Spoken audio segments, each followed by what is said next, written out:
don't worry. It's perfect. It's perfect to embrace darkness together. But tell me, are you okay? You look sad.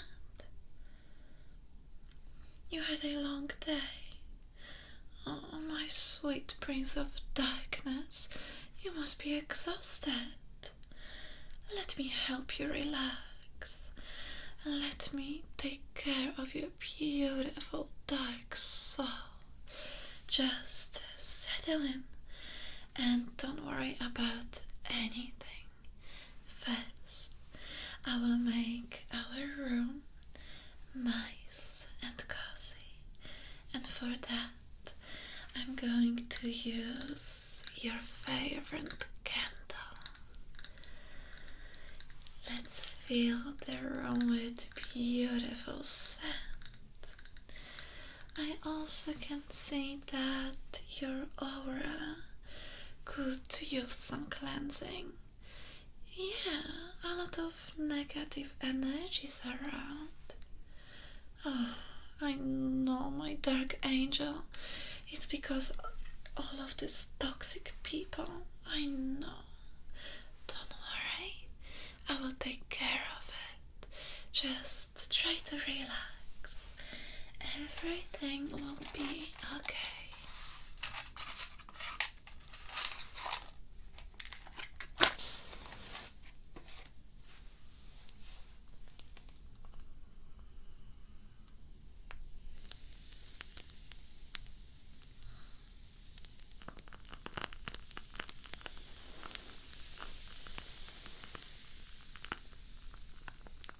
I love this sound.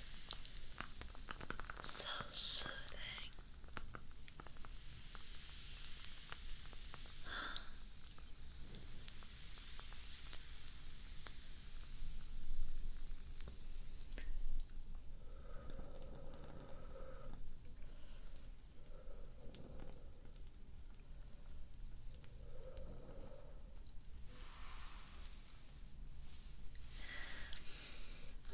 It smells so lovely.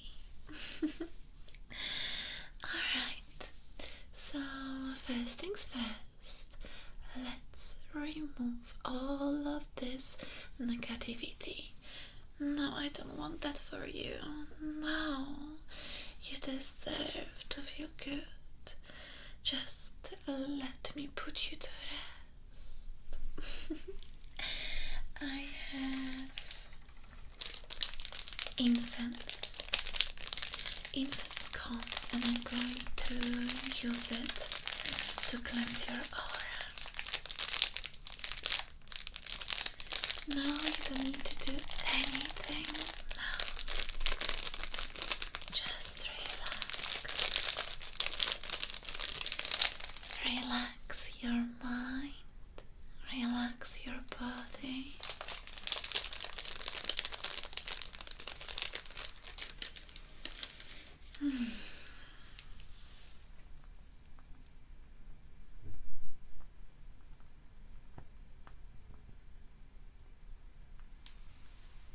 Perfection.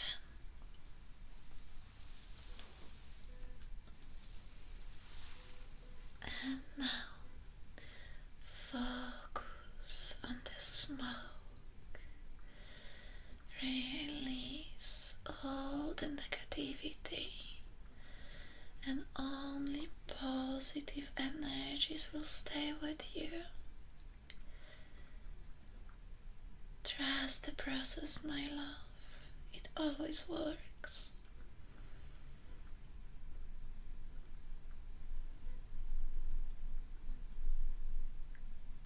Can you feel it? Can you feel how negative thoughts, negative emotions are leaving your mind? Focus on this feeling.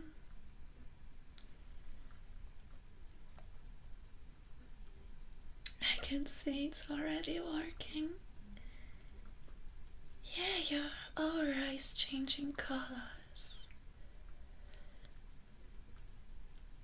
Just let go. Let go, my love.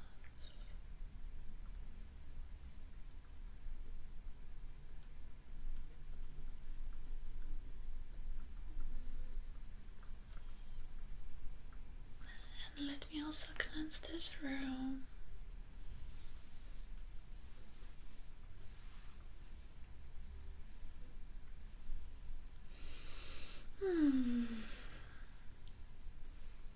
Smells so nice. We're going to spend such a relaxing, nice evening together.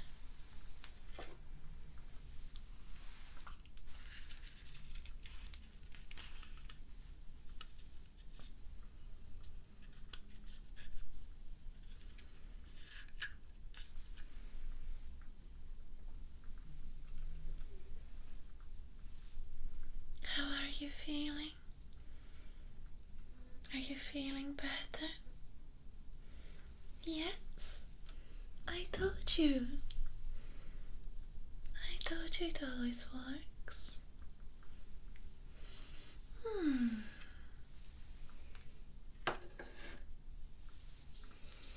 Tell me, is there anything I can do for you?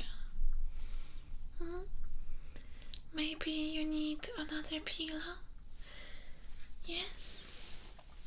How about this nice and soft silky pillow?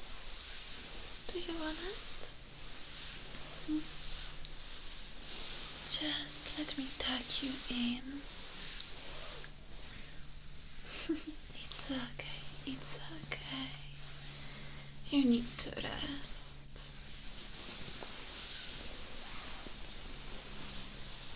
You know what I want you to do? I want you to focus on the sounds. Focus on the sound of the fabrics. Can you hear the candle? It's crackling in the distance. Focus on my voice.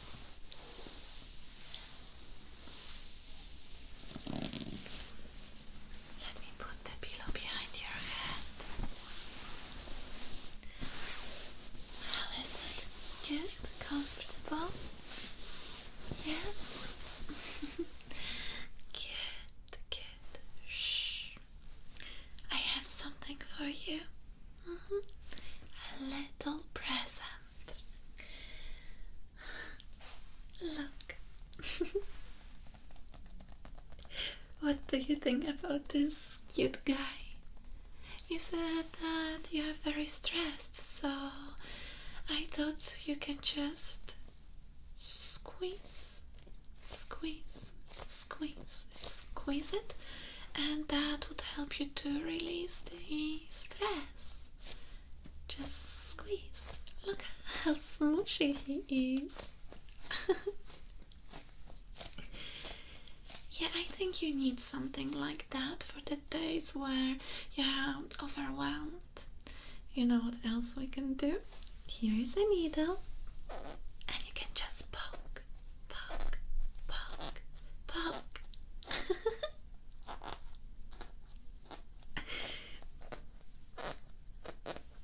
Do you wanna try?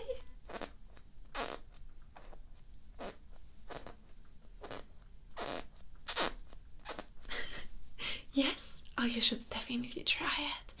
I think you should take it with you. Yeah, because outside, when you are not at home and there is so many people that, you know, that are not necessarily nice to you, then maybe you can just poke. I'm kidding, don't do that. No, just smush and squeeze it, okay? Would you like to do something with me? Or you're too tired? Maybe we could watch horror movies? You think you're gonna fall asleep? Oh, that's not a problem. That's okay.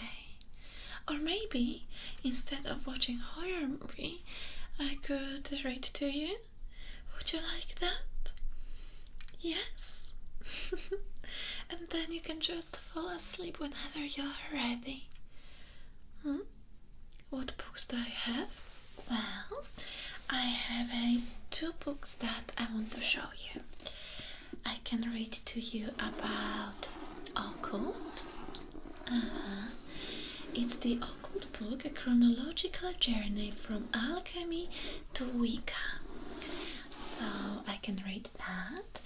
It's this book contains a lot of information about occult and magic, or if you prefer, I can read to you the Year of Witching.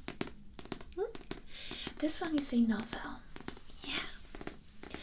So, which book would you prefer for me to read? You think a novel would be better?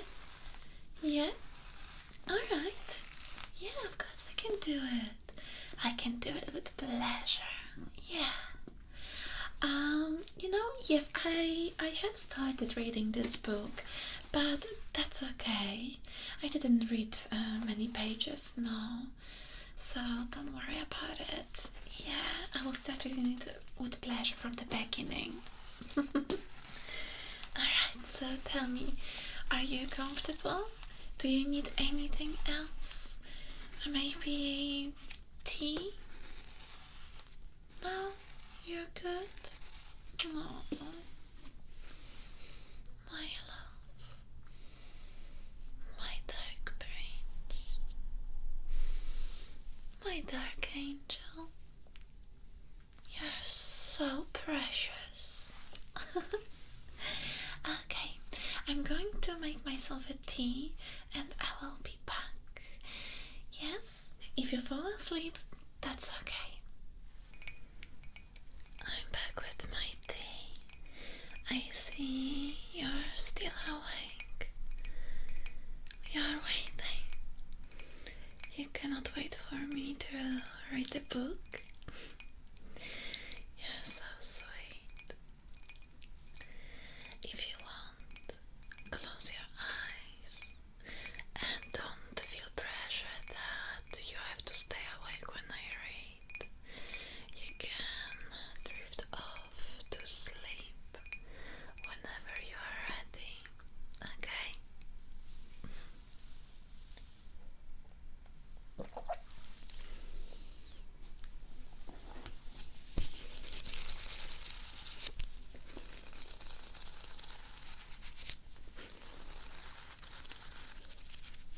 I will try to read slowly, but I also have to ask you something. Please forgive me if my pronunciation is not 100% good, alright? But I will do my best.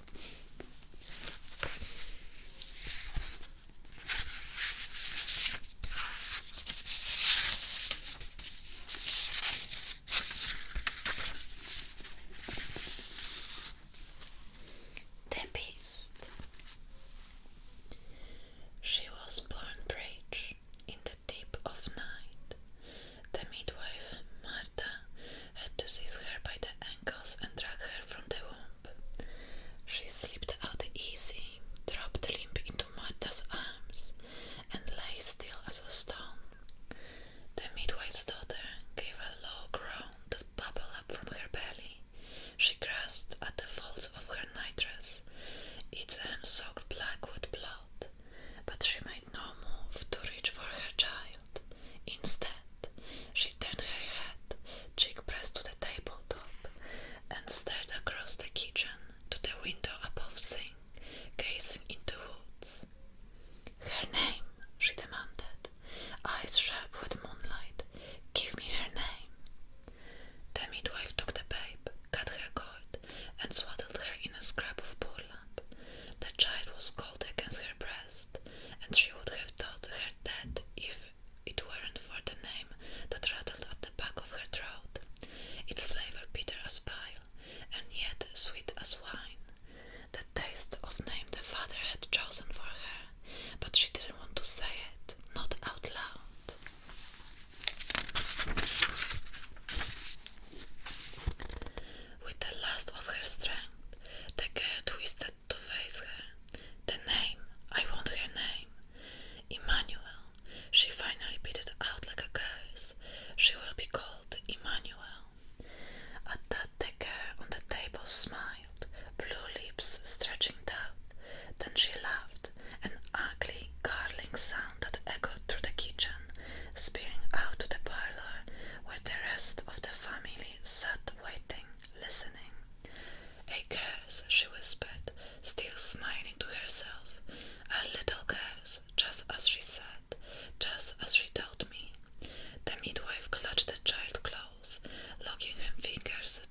accepted the prophet's blessing with her arms raised, fingers shaking, her body seized by the power of the Father's light.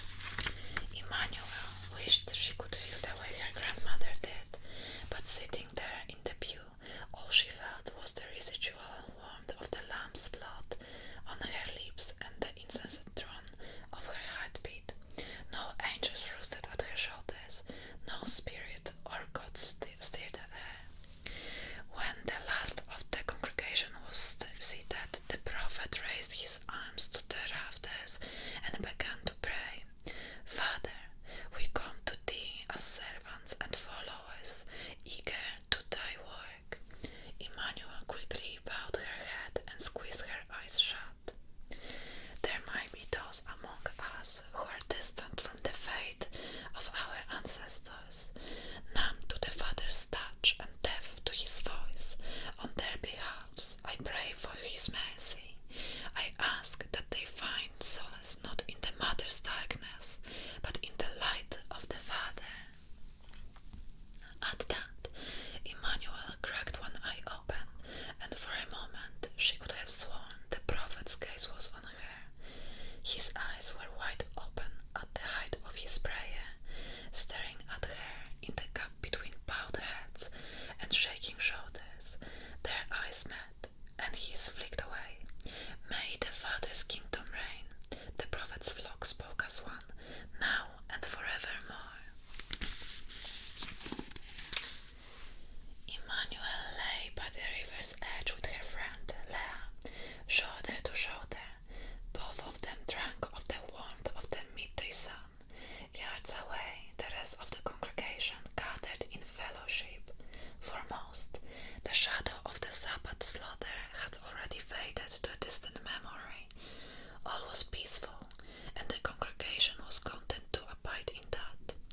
At Emmanuel's side, Leah shifted onto her back, peering into the thick banks of the clouds that loomed overhead.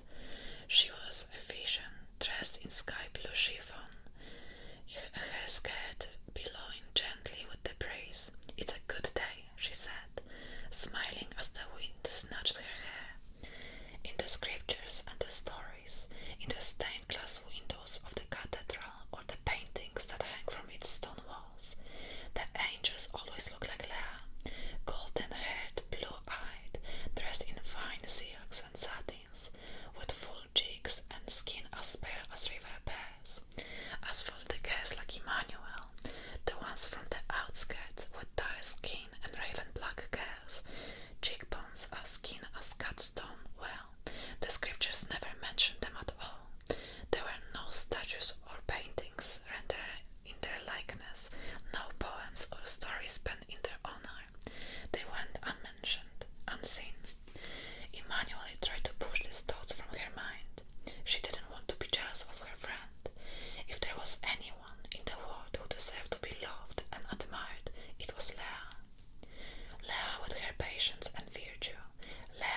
exchange, I swear. Emmanuel wanted to believe her, but she was too good at spotting lies, and she could tell there was some falsity in Leah's voice. Still, she made no mention of it. No good would come of it anyway. Leah was bound to the prophet, and had been since the day he first laid eyes on her 2 summers prior. The ring she wore was merely a placeholder, a promise in gold. In due time, that promise would take form of the seed he planted in her. Leah would bear the child, and the prophet would plant his seed again and again, as he did with all his wives, while they were still young enough to bear its fruit. Leah! Emmanuel looked up to see that group that had been playing in the river shallows was now drawing near, waving as they approached. There were 4 of them, 2 girls, a pretty blonde Emmanuel knew only in passing from classes at the schoolhouse, and Judith Chambers, the prophet's newest bride. Then there were this boy, Peter, hulking farmhand, as thick-shouldered as an ox, and about as intelligent, the son of the first apostle. Next to him, with the eyes narrowed against the sun, was Ezra, the prophet's son and successor. Ezra was tall and dark-haired, with ink-black eyes. He was handsome too, almost wickedly so, drawing the stares of even the most pious wives and daughters. Although he was scarcely more than 19, he wore one of the 12 golden apostles' daggers on a chain around his neck, an honor that most men of Bethel, despite their best efforts, went a lifetime without achieving. The blonde girl, Hope, who had called to Leah, peeped out first. "You two look like you are making the most of your day." Leah raised her hand to her brow to shade her eyes from the sun, smiling as she peered at them. "Will you join us?" Emmanuel cursed silently as the 4 sat down in the grass beside them. The ox boy, Peter, began rummaging through the content of the picnic basket, helping himself to a hearty serving of bread and jam. Hope wedged herself between Emmanuel and Leah, and immediately began prattling on about the latest gossip of the town, which largely centered on some poor girl who had been sent to the market stocks for tempting a local farmer into adultery. Ezra claimed the spot across from Emmanuel, and Judith flanked him, sitting so close that their shoulders touched. As the conversation wore on, Emmanuel did her best to make herself small and unassuming, willing herself invisible. Unlike Leah, she didn't have a stomach for socialities. In comparison to the grace and charm of Hope, Leah and Judith, she suspected she looked about as tall as one of their sister cornhusk dolls. Across the picnic basket, Ezra also sat in silence, his ceremonial dagger glinting in the sun. He seemed distracted, almost bored, not even bothering to nod along to the conversation as his gaze scanned the distant plains, east to west, then back again. He watched the horizon, like he was looking for something, and Emmanuel couldn't help but wonder what. Ezra hadn't had his first vision yet, and wouldn't until his father's life was coming to an end. Such was the way of succession. A young prophet's rise to power always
same things since the night her mother turned the prophet's blade against him, nearly slitting his throat before fleeing to the dark wood.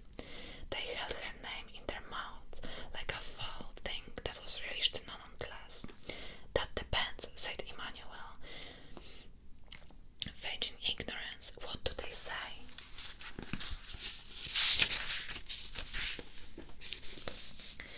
Judith shrugged, smirking. Well, I suppose if you don't know already, it must not be true. I suppose not. She ground out through gritted teeth. Judith cocked her head to the side. So you don't have a gift? Emmanuel shook her head. There was a time when gifts hadn't been a rarity. Long ago, in the age of light, the Father had blessed multitudes with the power to wield wonders and work miracles. But ever since the Holy War and the Dark Ages that followed, gift has become scarce. With every passing year, there were fewer of them, and the saints of old went to their graves and took their powers with them. Now, Martha was one of the few midwives in battle with the gift of naming, and only prophets possessed the gift of sight. Even the apostles were limited to a select few with the power of discernment. I don't know how to read it, sorry. A gift that allowed one to tell truth from falsehood, or the healing touch. In Emmanuel's generation, gift had been bestowed upon only a handful of the Father's most favored, and as a pastor by birth, she was anything but. Pity, said Judith, leveling her gaze. I was hoping there was something remarkable about you, considering. Emmanuel stiffened. Considering what?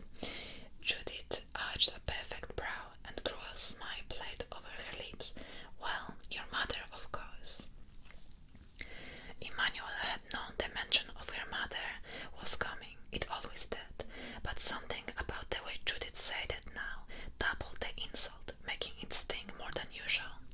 For a long moment there was silence, save for the bubbling of the river and the drone of the wasps lurking among the wildflowers.